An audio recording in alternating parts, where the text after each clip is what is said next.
Então, esse julgamento das ovelhas e dos bodes, ele só pode ser nesse momento aqui, ó. Apocalipse capítulo 20, verso 12. Não é lá no retorno do Messias, no Armagedon, porque no Armagedon, o que vai acontecer com os ímpios? Eles serão mortos pela espada, isto é, pela força do Evangelho, por ocasião do retorno do Messias. Mas eles serão mortos, ou seja, é uma morte terrena. Eles vão ser mortos pelo evento Armagedon, uma morte terrena, né? Depois, esses ímpios vão ressuscitar para ser julgado. Aí sim, eles vão para o lago de fogo, que é a segunda morte, que é a morte derradeira. A morte espiritual é a morte derradeira, ok? Não existe nenhum embasamento bíblico de que lá no retorno do Messias, né, vai ter julgamento desses ímpios, porque esse julgamento aqui, esse juízo final, é para lançar as pessoas no lago de fogo, ok? Para lançar as pessoas no lago de fogo. Pois bem, deixa eu me ver aqui, continuando, se tem alguma pontuação aqui. Então, o julgamento das ovelhas e dos bodes. Então, só que em Mateus 24,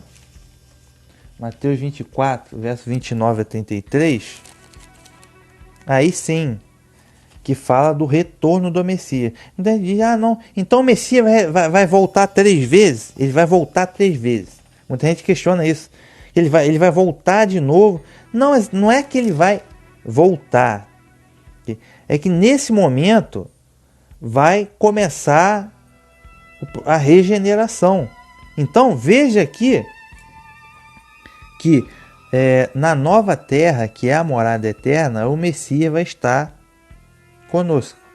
Na nova terra, que é a morada eterna. Só que nesse momento, como ele diz aqui, ó, um grande trono branco, o céu e a terra fugiram da presença e não deixaram rastro. Tá? É porque o céu e a terra fugiram, não deixaram rastro.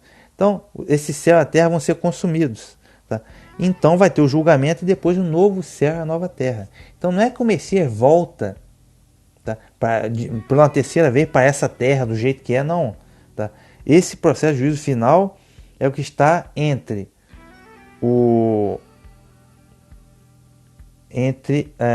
essa terra e o céu que nós conhecemos e o novo céu e a nova terra. Continuando aqui. Voltando a Mateus 24. Mateus 24, a partir do verso 29, fala do retorno do Messias lá no Armagedon. Ok? Que um será deixado, outro será levado. Será como os dias de Noé. Né? Que aqui no verso 31, ele diz, e logo depois verso 29, logo depois da aflição daqueles dias, o sol escurecerá, a lua não dará sua luz, as estrelas do céu cairão e as potências do céu serão abaladas. Então aparecerá no céu o sinal do Filho do Homem, e todas as tribos da terra se lamentarão, e verão o Filho do Homem vindo sobre as nuvens, com poder e grande glória. Ele enviará os seus anjos com rijo, clamor de trombeta, os quais ajuntarão seus escolhidos desde os 4 ventos, de uma a outra extremidade dos céus. Então perceba, isso aqui já é outra coisa. Isso aqui já é lá no retorno do Armagedon, né? Para destruir a besta do falso profeta. Aí depois ele vai ajuntar os seus escolhidos. Aí leia 1 Tessalonicenses 4. Vão encontrar o Senhor nos ares. Okay? Que é diferente, okay? Dele vir no trono de sua glória. Okay? É diferente. Continuando aqui. Tá, continuando. Interessante. Dá uma olhadinha em 2 Pedro. 2 Pedro, capítulo... 2 Pedro, capítulo 3. 2 Pedro, capítulo 3, versos 7, 10, 12 e 13. Diz assim, aqui ele já está falando um pouco do novo céu e da nova terra, que é a questão da regeneração. Mas os céus e a terra que agora existem, pela mesma palavra, se reservam como um tesouro e se guardam para o fogo, até o dia do juízo e da perdição dos homens ímpios. É o que eu acabei de falar. Tá? Aqui quando ele diz aqui no verso 11, E vi um grande trono branco, e o céu e a terra fugiram de sua presença e não deixaram rastro. Tá? O céu e a terra fugiram. O que está dizendo aqui? 2 Pedro 3, verso 7. Os céus e a terra que agora existem, na mesma palavra, se reservam como tesouro e se guardam para o fogo. Tá? Até o dia do juízo final, que começa no verso 12 do Apocalipse 20. E da perdição dos homens ímpios. Verso 7, 10, 12 e 13. Ó. Mas o dia do Senhor virá como ladrão à noite, no qual os céus passarão com grande estrondo, e os elementos ardendo se desfarão, e a terra e as obras que nela há se queimarão. Entendeu? Então, não quer dizer que vai ter um terceiro retorno para essa terra do Messias. Okay? Não existe, porque aí essa terra será desfeita, aí vai começar o julgamento. Então, nesse momento, que o Filho do Homem vai se sentar no trono da tua glória para exercer os julgamentos. Não sei se vai ser numa dimensão, ou como que vai ser isso, fisicamente falando. Não sabemos. Tá? Verso 12 e 13. Aguardando e apressando-vos para a vinda do dia de Deus, em que os céus em fogo se desfarão e os elementos ardendo se fundirão. Verso 13. Mas nós, segundo a sua promessa, aguardamos novos céus e nova terra em que habita a justiça. Então, o que tem nesse 2 Pedro 3? Olha, os céus e a terra vão se desfazer, depois vem o julgamento, tá? E a destruição, condenação dos ímpios, depois o novo céu e a nova terra. Então, nesse entremeio que tem um julgamento que o Messias se assenta no trono de sua glória. Então, não existe um terceiro retorno, uma terceira vinda do Messias, ok? Para essa terra, exatamente essa terra que a gente conhece. Okay? O Messias estará conosco na vida eterna, na nova terra, que é a morada eterna, ok? Mas enfim, continuando aqui. Agora, como se dará fisicamente, em que local se dará fisicamente essa coisa toda, não sabemos. Livro, aí a grande questão é, poxa, mas então quem vai se sentar no trono? É o Messias? É o Messias? Ou o Messias, né? Ou é o Pai? Se a gente for lá no Apocalipse capítulo 22, verso 1, Apocalipse 22, verso 1 diz assim, ó. Um anjo mostrou para mim um rio de água viva. Era brilhante como cristal. O rio brotava do trono de Deus e do Cordeiro. O rio brotava do trono de Deus e do Cordeiro, que é o Messias, seu filho. Então, por quê? É o mesmo trono? Bem, acho que o trono aqui tem um significado de poderio e de autoridade. Ok? Poderio e autoridade. Quem é o rei que o Criador empossou? É o seu filho, o Messias. Ok? E dado o estado de unidade, de concordância total do filho, o Messias, para com seu pai, então por isso que ele coloca aqui, ó, o trono de Deus e do Cordeiro. Outro texto do Apocalipse diz que o Eterno, Yahweh, será a nossa luz, né, na vida eterna. E o Messias, o Cordeiro, será a sua lâmpada. Ok? Então é esse trono de Deus e do Cordeiro. Só para notar aqui, não existe trono de terceira pessoa, né? Cadê a terceira pessoa? Cadê o trono da terceira pessoa? Porque não existe terceira pessoa. Ok? Trono de Deus e do Cordeiro. Então é o mesmo trono no sentido de poderio, de autoridade e do estado de unidade, de concordância de ambos. Enoque, capítulo 68, é interessante também esse livro do profeta Enoque, capítulo 68. Enoque, capítulo 68, ele fala também dessa coisa de julgamento, verso 37 até 42. Enoque 68, verso 37 a 42. O verso 39 a 42. Ah, tá. Deixa eu me ver aqui, ó. Os céus. Deixa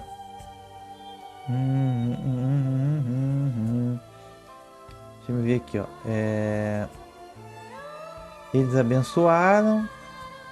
Grande foi sua alegria. Eles abençoaram, glorificaram e exaltaram. Porque o nome do Filho do Homem, lhes foi revelado. Tá? Porque o nome do Filho do Homem lhes foi revelado. O que o Messias promete lá no início do Apocalipse, capítulo 20, verso 3, se eu não me engano? O que ele promete, salvo me engano, a igreja de Filadélfia? Apocalipse capítulo 3, verso 12. Gravarei no vencedor o meu novo nome. O meu novo nome. Né? O que o profeta Enoque anuncia aqui? O Filho do Homem. O nome do Filho do Homem. Quem é o Filho do Homem? O Messias. Quando o Filho do Homem vier no trono de sua glória, e os santos anjos contigo, e etc. A gente acabou de ler. Filho do Homem, o Messias. Né? Verso 39 do Enoque. Ele se assentou sobre o trono de sua glória, e a parte principal do julgamento foi designada a ele. O Filho do Homem, os pecadores perecerão e desaparecerão da face da terra, enquanto aqueles que os seduziram serão amarrados com correntes para sempre. Atenção! Ele se assentou no trono de sua glória, e a parte principal do julgamento foi designada a ele, o Filho do Homem. Quer dizer, o Eterno colocou a parte principal do julgamento, vai ser designada a ele, ao Messias. Os pecadores perecerão e desaparecerão da face da terra, enquanto aqueles que os seduziram serão amarrados com correntes para sempre. Quem foram aqueles que os seduziram? Satanás e seus anjos, ok? Satanás e seus anjos. Olha, de acordo, verso 40, de acordo com seus graus de corrupção, eles serão aprisionados, e todas as suas obras desaparecerão da face da terra. Desde então, ali não haverá ninguém para corromper, pois o Filho do Homem foi visto assentado sobre o trono de sua glória. É o que eu estou falando. Uma coisa é ele vir para enviar os anjos a juntar os seus escolhidos para ser arrebatado no céu juntamente com ele. Vai ter primeira ressurreição, arrebatamento, abrir de falso profeta destruído. Mas isso é uma coisa. Tá? Agora, ele assentar-se no trono de sua glória é depois dos 1000 anos. Ok? Tá? Que vai ter esse julgamento.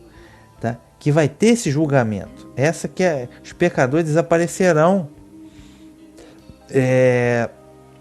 Toda a iniquidade desaparecerá e se apartará de diante de sua face.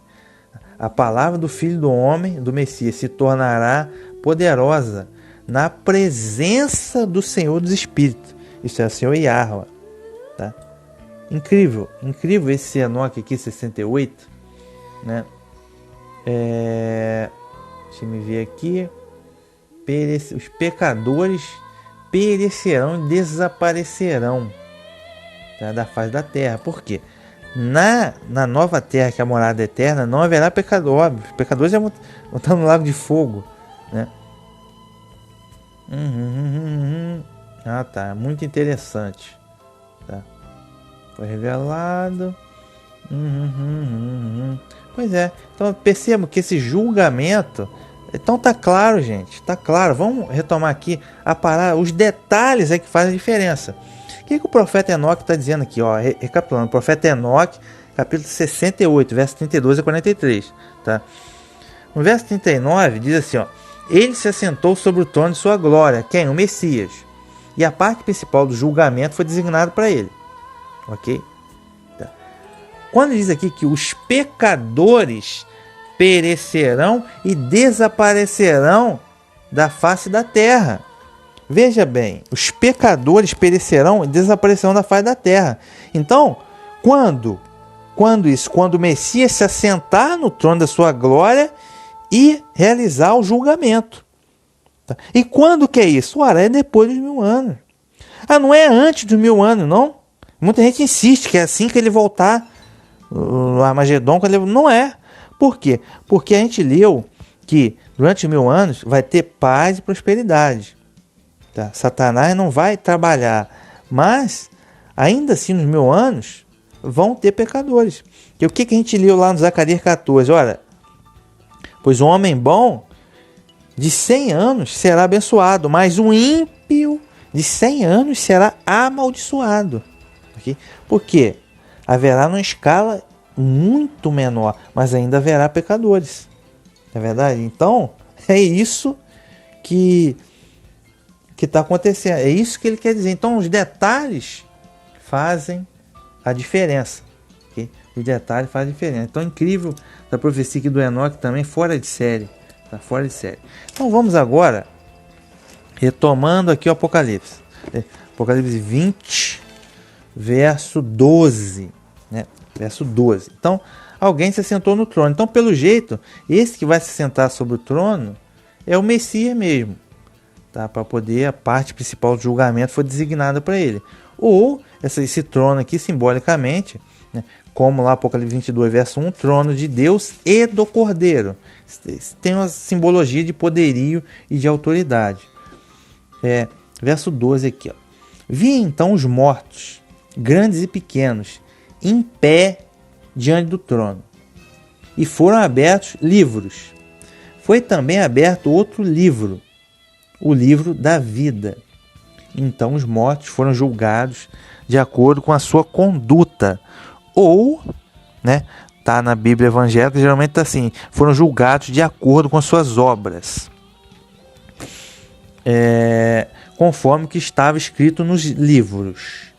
Repetindo aqui, vi então os mortos, grandes e pequenos, em pé diante do trono. Veja bem, eles estão em pé. O que eu expliquei? Quando você está em pé, é porque você ainda não está morto. Mas eles vão estar de pé por um breve momento. Que em breve eles vão cair mortos, porque eles vão por os ímpios, né? Que vão para o lago de fogo. Tá? Então, entendeu? Em outras partes do livro do Apocalipse, aqueles que estão de pé é porque tem, como lá no Apocalipse capítulo 14, estão de pé em cima do mar de vidro. Tá? Porque eles justiça. Eles estão de pé porque eles estão vivos espiritualmente. Porque justiça. Essa gente aqui, eles estão de pé diante do trono, mas por um breve momento. Porque vai ser feito julgamento. Tá? Então, quem for condenado não vai permanecer de pé. Vai para a condenação. Grandes e pequenos em pé diante do trono, porque eles vão ser julgados. E foram abertos livros. Foram abertos livros. É mais de um, no plural. Tá? Foi também aberto outro livro, o livro da vida. Tá? Que livro? Esse é o livro da vida do Cordeiro, tá? Que está escrito desde a fundação do mundo. Tá? E o que tem no livro da vida do Cordeiro que está escrito desde a fundação do mundo? Desde antes da fundação do mundo. Tá? Tem o nome dos eleitos para a vida eterna. Tá? Dos salvos. Certo? Então, esse livro foi escrito antes da fundação do mundo. Porque o Eterno, ele tem presciência, soberania, ele tem tudo isso. Os desígnios, os seus planos. Ok? Então, o livro da vida. Então, os mortos...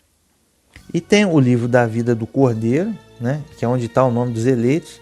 E tem o dos salvos. E tem outros livros. Que outros livros são esses? Por exemplo, tem o livro de obras. Das obras que os seres humanos fizeram. Entendeu? O que fizeram de bom ou de ruim está escrito nesses livros. É como um julgamento. Aqui a linguagem aqui apresentada é como um julgamento, realmente. Né? No julgamento tem lá as provas, né? Que foi feito, o que não foi feito. Né? Ficha criminal, depoimentos, prova científica, laudo, tudo isso tem quando você vai fazer um julgamento terreno aqui. Né? Que é a linguagem semelhante ao que está... Ou seja, uma linguagem mesmo de julgamento mesmo. Então os mortos foram julgados de acordo com a sua conduta. Ou, né, de acordo com suas obras. Tem umas traduções que estão assim. conforme o que estava escrito nos livros. Então, nesses livros estão registrados toda a conduta do ser humano. Então, ou seja, todo ser humano vai ser julgado. Tá? Todo mundo vai ser julgado. Então veja que, onde que está um ímpio hoje? Um ímpio está onde? O ímpio está no inferno sofrendo agora? Como eu disse, não, cara. O ímpio está morto. Morto não sabe de nada. O ímpio vai ser ressuscitado. Vai ser ressuscitado e vai ser julgado. Ok? Vai ter um julgamento. Então veja que, igual evangélico, né? De não, o ímpio ele vai, como é que diz? O ímpio está no inferno sofrendo agora. Não está, meu amigo. Para você ter a condenação, antes da condenação tem que ter o julgamento, né? Você vai lá, o réu é julgado, ele pode ser absolvido ou pode ser condenado. Aí depois que ele está condenado, oficialmente, né, que ele deveria cumprir a pena dele. Mas onde que está um ímpio nesse momento? Está em lugar nenhum, está no cemitério, entendeu? Vai ser julgado e sendo condenado, aí sim que vai para o lago de fogo. Verso 12. Interessante. Então vai ter um julgamento. Antes de entrar no verso 13, vamos no profeta Daniel, capítulo 12, verso 2. Tá? Isso aí também estava escrito no livro do profeta Daniel. Vamos ver aqui. Daniel, verso 12. Daniel, capítulo 12, verso 2. Diz assim, e muitos dos que dormem no pó da terra ressuscitarão, uns para a vida eterna e outros para vergonha e desprezo eterno. E muitos dos que dormem no pó da terra ressuscitarão. Não está dizendo que os caras estão no inferno, meu amigo. Os caras estão no inferno pegando fogo. Não, está no pó da terra, está na sepultura mesmo. Entendeu? Eles vão ressuscitar.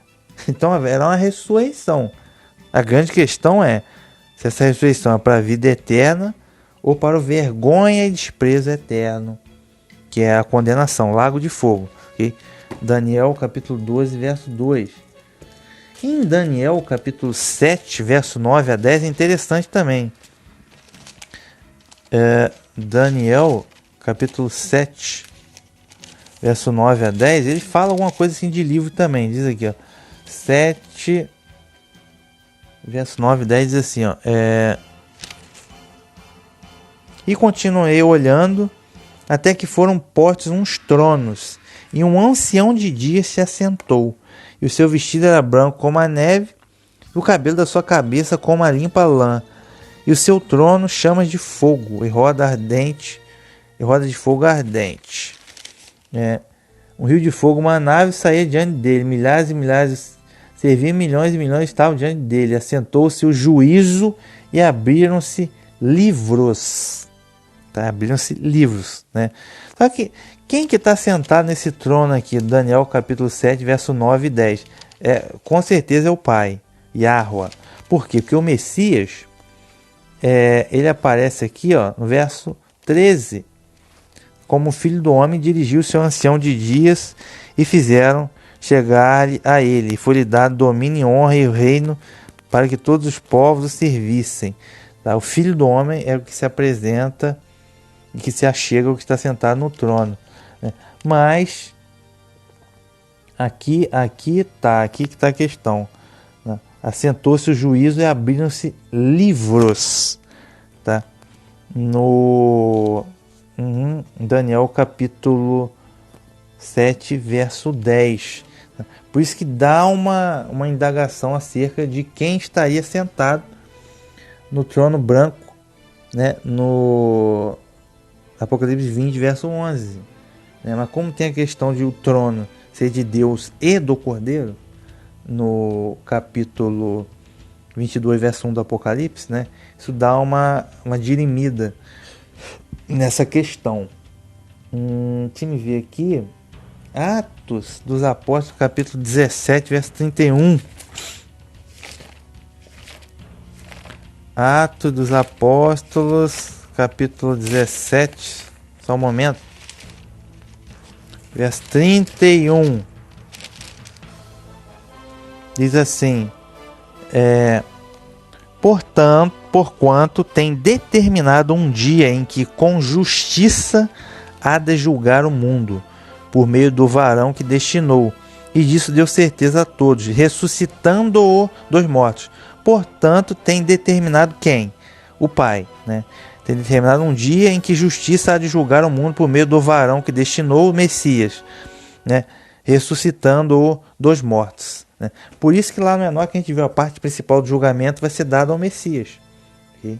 Que o Messias, como homem, viveu tudo, as fraquezas do homem, e na carne, e enfim, né? Porque o Eterno é justo, então ele dá a parte principal do julgamento para o Messias, seu filho, que foi um homem, né, que é sujeito à mesma fraqueza que nós. Então, julgamento impecável, é um julgamento impecável e justo.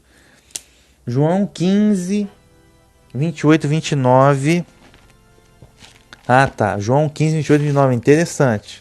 Tá. João 15, 28. Ué. João 5, desculpe. João 5. É João 5, na verdade. 28 e 29 diz assim, ó. Não vos maravilheis disto, porque vem a hora em que todos os que estão nos sepulcros ouvirão sua voz, e os que fizeram o bem sairão para a ressurreição da vida, e os que fizerem o mal para a ressurreição da condenação. Tá? Atenção. Não vos maravilheis disso, porque vem a hora em que todos os que estão nos sepulcros, na sepultura, no cemitério, tá? Todos que estão mortos, né, ouvirão a sua voz. A voz de quem? A voz do Filho de Deus, a voz do Messias e a Ruxa, né? E os que fizeram o bem sairão para a ressurreição da vida, e os que fizerem o mal para a ressurreição da condenação. O que a gente acabou de ler? Profeta Daniel, capítulo 12, verso 2. Então, gente, o pessoal tem um vício de achar que a segunda ressurreição é só nos ímpios. Só vai ressuscitar ímpio na segunda ressurreição. Não, não é bem assim. Okay? Não é bem assim como eu já expliquei. Tá? Livro do profeta Enoque, mais uma vez, eu vou recorrer ao livro desse grande profeta, Enoque, e capítulo 80. Enoque, capítulo 80, verso 1 a 4, que diz assim, ó: ele disse: ó Enoque, olha no livro que o céu tem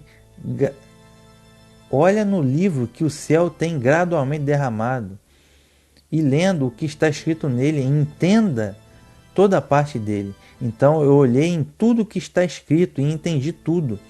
Lendo o livro e todas as coisas escritas nele, entendi tudo, todas as obras do homem e de todos os filhos da carne sobre a terra, durante as gerações do mundo. Imediatamente depois eu vi Yahweh, o Rei da Glória, o qual tem assim para sempre o governante de toda a criação. Então veja que o profeta Enoque, ele viu livros, né? Então eu olhei em tudo que está escrito, entendi tudo. Lendo o livro e todas as coisas escritas nele, entendi tudo. Todas as obras dos homens e de todos os filhos da carne sobre a terra, durante as gerações do mundo. Então essa visão, o profeta teve essa visão atemporal, profética. Ele viu os livros, né? Ele viu o livro das obras, a obra de todos os seres humanos durante todas as gerações do mundo, escrita nesse livro. E vai ser exercido o julgamento. Tá? Vai ser feito o julgamento.